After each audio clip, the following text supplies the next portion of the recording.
Quand on affaiblit les centres sociaux, en fait, on abandonne tout ce qui fait la solidarité, l'inclusion, la prévention dans le quartier. Mon histoire personnelle, mon engagement, mon militantisme, il est né fin des années 80, je devais avoir 17 ans, 18 ans. Et je me souviens, on s'était mobilisés parce que la municipalité, à l'époque, avait décidé de nous fermer le centre social. Ça a été un vrai traumatisme. Et je me souviens, à l'époque, donc on s'était mobilisés et on avait dit non, ne nous enlevez pas le seul lieu qui permet de construire de la solidarité. C'est des lieux qui permettent de construire le lien social. C'est des lieux où en fait tout le monde se retrouve. Peu importe d'où on vient, peu importe qui on est, peu importe de quelle culture on vient. C'est un lieu qui permet de construire des passerelles.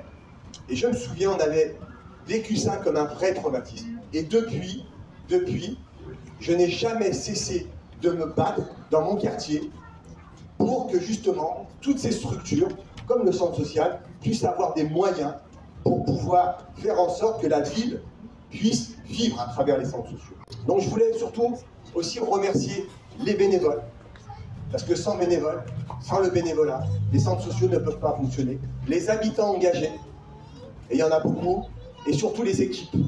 Des équipes qui font beaucoup plus que ce qu'on leur demande. Et un centre social, c'est ce qui reste dans nos quartiers quand il y a une disparition des services publics. Et on assiste aujourd'hui, malheureusement, dans des villes comme les nôtres, on a de moins en moins de services publics. À Rieux, les bénévoles des centres sociaux en fait, tiennent debout ce que d'autres laissent tomber. C'est important que cette structure-là puisse continuer à faire le travail qu'elle fait.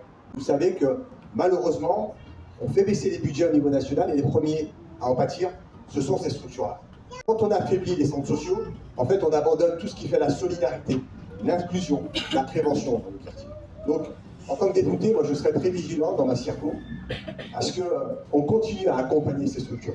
Je vous souhaite de passer une bonne soirée et en tout cas, merci beaucoup, ça m'a fait beaucoup plaisir d'être ici avec vous.